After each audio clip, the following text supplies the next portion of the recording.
Welcome to the Get Published podcast, sponsored by Brodie Consulting Group. To get more information about our coaching, publishing, executive ghostwriting, and podcast production services, go to getpublishedpodcast.com. Hello, I am Paul Brodie, and thank you for joining us for another episode of the Get Published podcast, where we help authors get published with a proven system that works. Today, we're being joined by Dr. Emily Roback, author of A Silent Cheer Against the Odds. Dr. Emily, welcome to the show. Thank you very much. I'm glad to be here. Are you ready to get started? Yes, definitely. All right. Question number 1. What is the one piece of advice that you would give to a first-time author who is currently writing their book? Okay.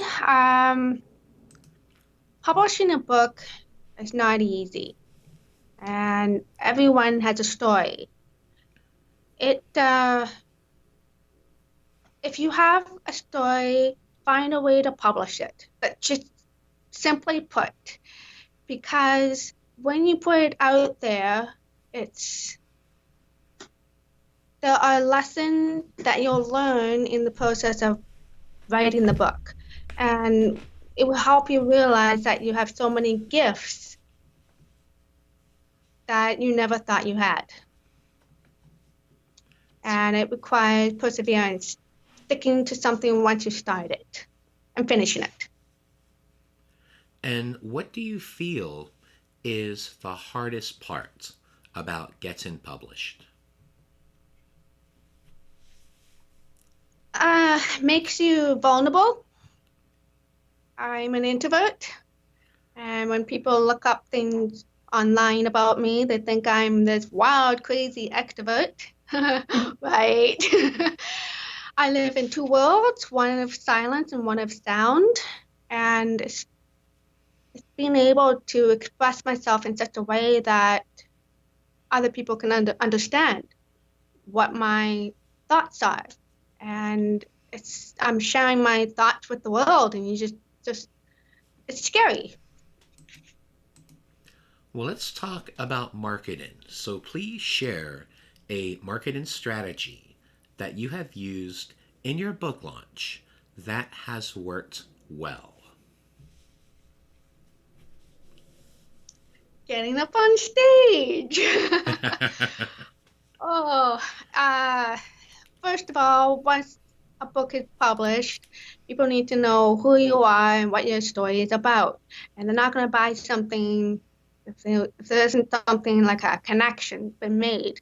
So I get up on stage, I do keynote speaking events at something that's relevant to the audience, and they also let them know about the book and why I wrote the story and the history. So that was a big part. The other part, the book itself, I do maybe small group readings and contacting different book clubs. So readers are intrigued, they meet an author, and they get to know more about the story. What else? Contact all the bookstores in the area. And also when I do speaking engagements, I contact the local bookstore and create a working relationship. So I've done 2 Canadian book tours.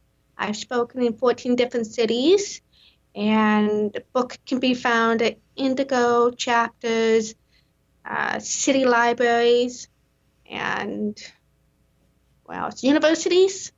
Yeah, universities do have them, and it's just leaving a mark wherever I go, and that's what's worked. Well, speaking of books, I would like to know what is your favorite book and what was the number one thing that you learned from it?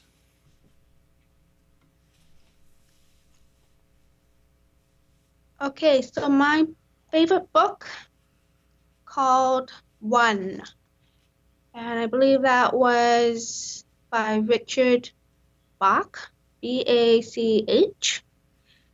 And this novel, it was a a perfect example of how everything comes together to one place, one source, and we're all connected. And it helped me reevaluate my own life and why certain things are repetitive and why do I keep coming back to the same situation? Well, it makes me realize I have to make a different choice because certain things that have happened in the past, I'm experiencing again, but I have an opportunity to make a different choice, so it's a different experience. Anyways, one has brought me to Victoria, and there's a sign that I've been following for the last 13 years, and this symbol, this sign, is everywhere. It's here, and I see it more and more frequently as my life gets more aligned, more in tuned, knowing that I'm on the right track. That was a good book. Yeah. Excellent.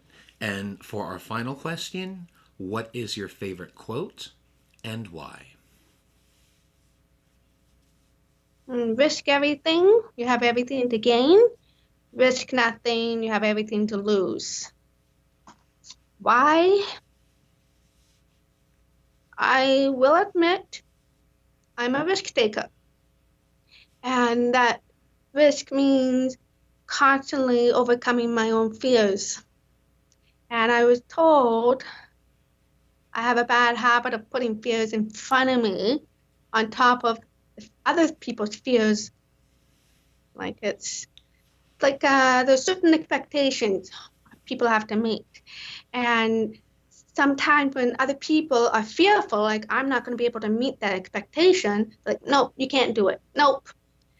Then it's not having to overcome that, but it's also having to overcome my own personal fear of telling myself, nope, that can't be done because this and this and this is too hard.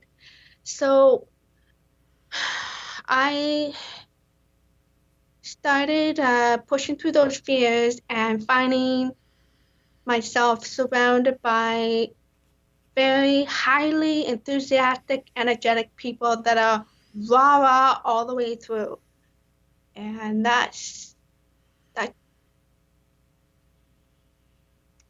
helping me take more risk and accomplish more things and enjoy it. Well, Dr. Emily, I want to thank you for being a guest on the show. What is the best way for people to find you online?